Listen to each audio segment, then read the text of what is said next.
Sir ఇప్పుడు toxic hero Yash ఆయన వల్ల మెగా హీరోలలో వణుకు పుడుతుందని అండ్ ఇన్ కేస్ ఇది ఫస్ట్ డే రిలీజ్ ఏమాత్రం పాజిటివ్ టాక్ వచ్చినా మన తెలుగు ఇండస్ట్రీలో హీరోల ర్యాంక్స్ అన్ని తారుమారయ్యే ఛాన్సెస్ ఉన్నాయని వార్తలు వినిపిస్తున్నాయి. వీటిలో అసలు వాస్తవం ఎంత అండ్ యష్ కి నిజంగా అంత కెపాసిటీ ఉందంటారు? అంటే పాన్ ఇండియా మార్కెట్లోకి వెళ్ళిన ఎవరినైనా భయపడతారు.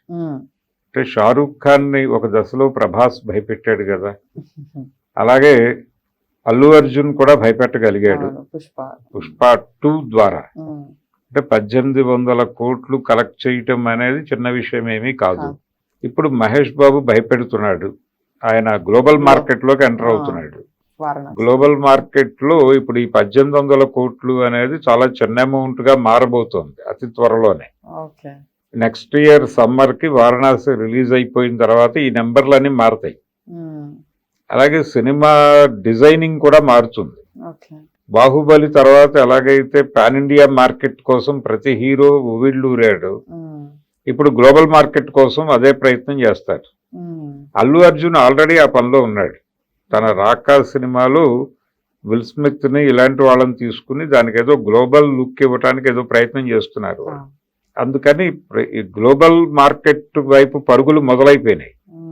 ఈ మార్కెట్ పరుగుల వేటలో వీళ్ళు ఇప్పుడు రామ్ చరణ్ కూడా ఆ పనిలోనే ఉన్నాడు, ఆయన గ్లోబల్ మార్కెట్ వేటలోనే ఉన్నాడు. సుకుమార్ సినిమాతో దాన్ని సాకారం చేసుకోవాలని చూస్తున్నాడు అతను.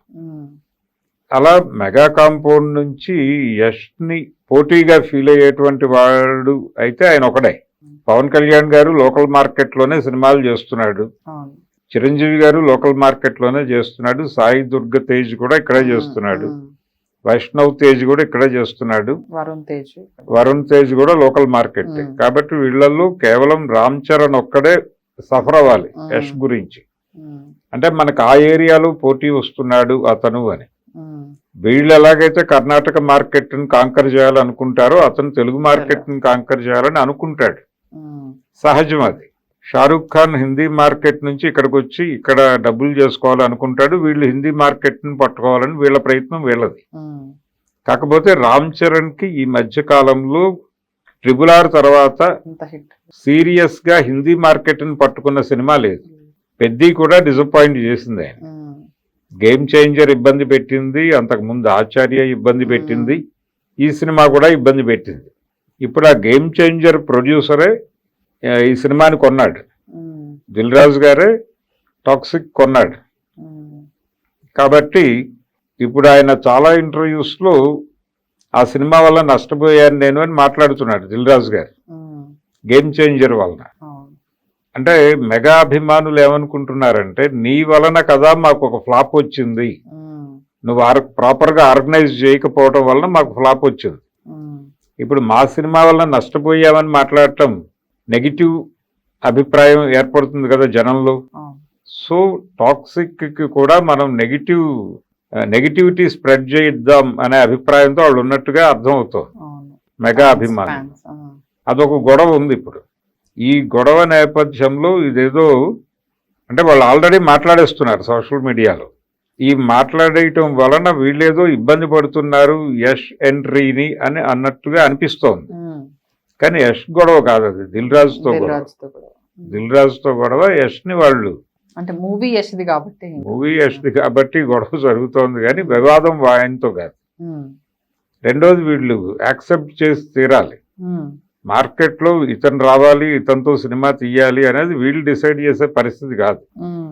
కన్నడ మార్కెట్ నుంచి పాన్ ఇండియా సినిమాలు వస్తాయి, పాన్ వరల్డ్ సినిమాలు వస్తాయి, మలయాళం నుంచి వస్తాయి, ఎక్కడి నుంచి అయినా ఓపెన్ అయిపోయింది ప్రపంచం. ఈ ఓపెన్ అయిపోయినప్పుడు ఎవరు ఏ మార్కెట్ నైనా కాంకర్ చేయడానికి అవకాశం ఉంది మీలో ప్రతిభ ఉంటే. కనుక ఆ ప్రతిభ ఉంది కాబట్టి మూవ్ ఆన్ అయిపోతున్నారు. ఏ కారణం చేతో రామ్ చరణ్ వెనకబడుతున్నాడు. నిజానికి వీళ్ళందరికంటే ముందు పాన్ ఇండియా మార్కెట్ కి అడుగు పెట్టింది తనే.